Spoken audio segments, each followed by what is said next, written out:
Shalom sahabat RPKM yang diberkati Tuhan, apa kabar? Saya percaya semua kita dalam penyertaan dan senantiasa diberkati oleh Tuhan. Saya sangat senang kembali terus belum menyapa Bapak Ibu dimanapun saudara berada. Doa dan harapan saya kita semua yang sehat-sehat dan terus mengalami mujizat demi mujizat dalam kehidupan kita. Haleluya, puji Tuhan. Bersama-sama kembali kita akan diberkati dengan renungan kebenaran firman Tuhan melalui program RPKM.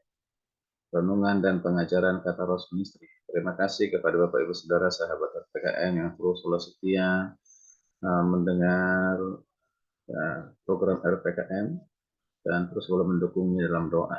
Dan jangan lupa setiap renungan firman Tuhan yang telah memberkati Bapak Ibu Saudara dibagikan kepada orang yang lain supaya juga mereka diberkati dan percaya setiap firman Tuhan yang kita dengar tidak pernah kembali sia-sia, akan menjadi kekuatan bagi kita. Ingat bahwa kita kuat karena Tuhan, kita kuat karena firman. Puji nama Tuhan.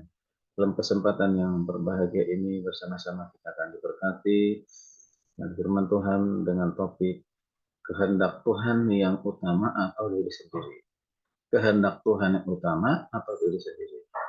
Mari kita baca satu firman Tuhan yang diambil dari Mazmur 143. Mazmur 143, saya akan baca khususnya ayat ke-10. Ayat 10 berkata demikian. Ajarlah aku melakukan kehendak-Mu, sebab Engkaulah Allahku, kiranya roh-Mu yang baik itu menuntun aku di tanah yang rata. Sekali lagi, ajarlah aku melakukan kehendak-Mu, sebab Engkaulah Allahku, kiranya roh-Mu yang baik itu menuntun aku di tanah yang rata. Nah, di sini kita bisa perhatikan, Mazmur mengatakan, ajarlah aku melakukan kehendak-Mu. Bapak Ibu, sahabat RPKM yang diberkati oleh Tuhan, di kalangan orang percaya kita sering mendengar kata kehendak Tuhan. Bahkan itu sudah menjadi hal yang biasa ya, dan sering kali digunakan. Nah, ketika kita mengharapkan sesuatu, misalnya perihal jodoh atau pasangan hidup, kita sering berkata, ya biarlah kehendak Tuhan yang jadi. Ada pula yang dalam banyak hal selalu menggunakan kata kehendak Tuhan. Ini sebagai senjata supaya kita kelihatannya lebih rohani atau lebih alkitabiah. Kalau Tuhan kehendaki saya akan aktif dalam pelayanan. Ini juga sering ya. Teman-teman, kalau kehendak Tuhan saya mau aktif dalam pelayanan. Saya sih ikut kehendak Tuhan saja. Ya, terserah Tuhan. Nah, perhatikan baik-baik Bapak Ibu kasih Tuhan. Penggunaan kata kehendak Tuhan yang serampangan ini akan menimbulkan suatu pertanyaan. Yaitu apa? Apa sebenarnya kehendak Tuhan itu dan bagaimana kita bisa memahami kehendak Tuhan? Sekali lagi, apa sebenarnya kehendak Tuhan? Dan bagaimana kita bisa mengerti atau memahami kehendak Tuhan dalam hidup kita?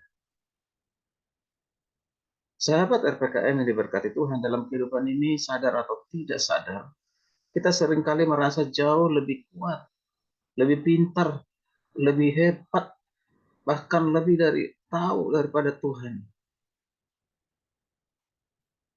Padahal sebenarnya kita ini adalah orang-orang yang lemah dan tak berdaya. Kita selalu berusaha mengatasi setiap persoalan dengan mengandalkan kekuatan sendiri atau mengandalkan kepintaran sendiri. Di setiap perencanaan hidup pun jarang sekali kita melibatkan Tuhan dan bertanya kepada Tuhan. Dalam Mazmur 94 ayat 11 berkata demikian. Tuhan mengetahui rancangan-rancangan manusia. Sesungguhnya semua sia-sia belaka. Wow. Perhatikan. Tuhan mengetahui rancangan-rancangan manusia. Jadi Tuhan tahu rancangan-rancangan kita.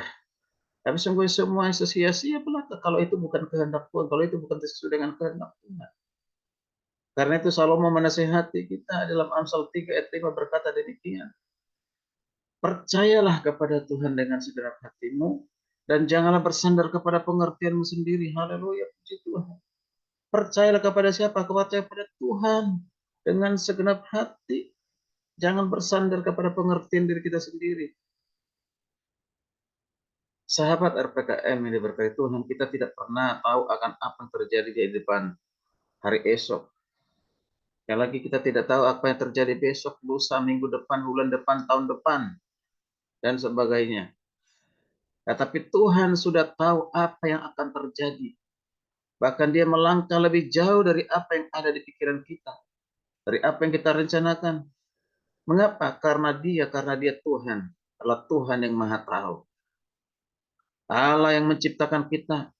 Merancang hidup kita. Dan membentuk hidup kita. Oleh karena itu, kita harus belajar untuk mengerti kehendak Tuhan.